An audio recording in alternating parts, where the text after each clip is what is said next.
Electoral Convention in Chicago, Illinois, with Mr. Peter Obi, the presidential candidate for the Labour Party in the 2023 general elections in Nigeria. And I believe that you are here on invitation, sir. Yes, I'm here on invitation of the National Democratic Institute.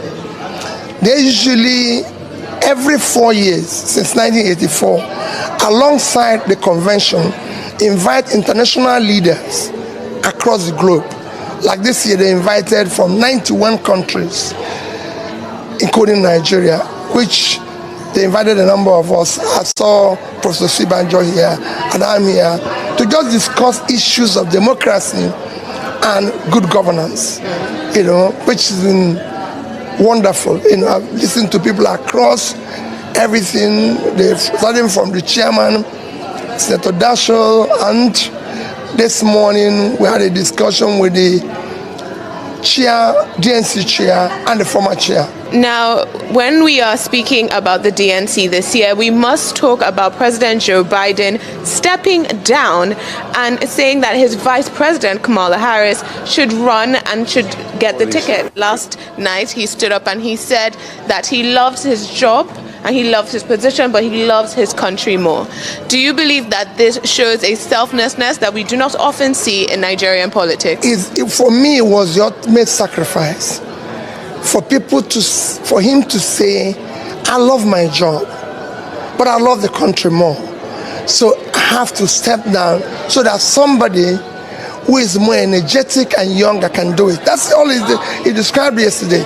And again, I'm so impressed with Hillary Clinton, who was an aspirant alongside Obama, lost to Obama, was a candidate in 2016, and now coming back to support somebody who is younger, more energetic and everything.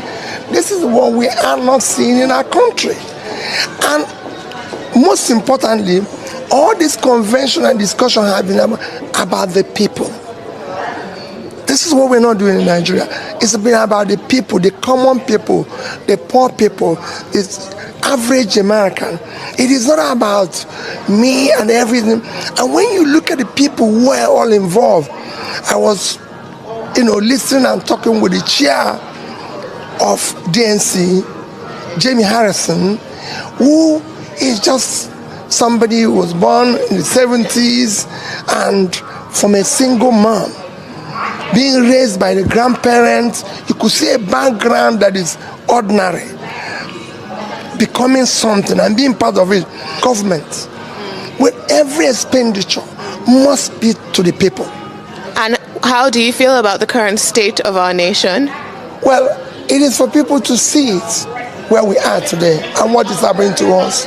And that's why I said, when you listen to people here, it is not about doing this or doing that. It's about cutting costs and pushing to the people. When Biden was giving his testimony yesterday, he spoke a lot about issues of health, issues of how he has brought the cost down for the common person. I don't want to compare Nigeria and America. I've always done that. I want to compare us with other countries like Indonesia, where you have today over 90% insurance covering poor people.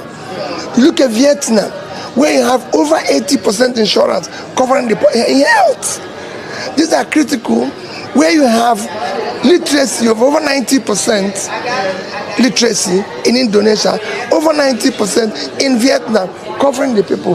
This is what is important. So when I listen to people in America, I compare with other developing countries and see we need to do something very quickly, especially about the poor, pulling people out of poverty, dealing with the issues of the poor people in the north, the downtrodden, those who don't know where the next meal will come from. And I want to ask you a very important question, actually. Yes. A presidential jet was recently purchased. A presidential jet was recently seized. 3, in fact. We have legislators, both our senators and our members of the House of Reps, declaring millions as their running costs. How do you feel this represents Nigeria on the international stage, or on the international stage right now? How do you feel we're being represented by our leaders internationally? Very, very shameful. We shouldn't be talking about buying jets today with the level of poverty. We can't be poverty capital of the world and be buying jets. It shouldn't be. Even when I'm still questioning, how much was the cost? We said we're replacing the old one. What is the age of the new one? Why did we need to replace the old one? What is far wrong with it? For me, that shouldn't be. Every penny today should be directed about pulling people out of poverty, in health, in education, because this is where we're lacking. These are development trajectories where we're lacking when compared with similar countries that we are supposed to be at par with. We are low in human development, in education. Our health is worsening every day, where we've even overtaken India in infant mortality, despite the fact that people are hungry. They don't know where the next meal will come from. So every penny should be directed to that. And that's what I hear everywhere. I've been speaking to people from other countries who are talking, listening to the Prime Minister of Kosovo speak this morning in a meeting, listening to former Prime Minister of Denmark speak. Everybody is talking about the people, and the ordinary people. And you could see what I'm telling you about ordinary people, where chairman of DNC is a son of a single mom who was brought up by the grandparents.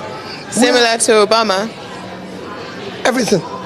So we want to create a society where a child of nobody will rise up due to productivity and be somebody, where people's talent and hard work will match up their opportunity in life.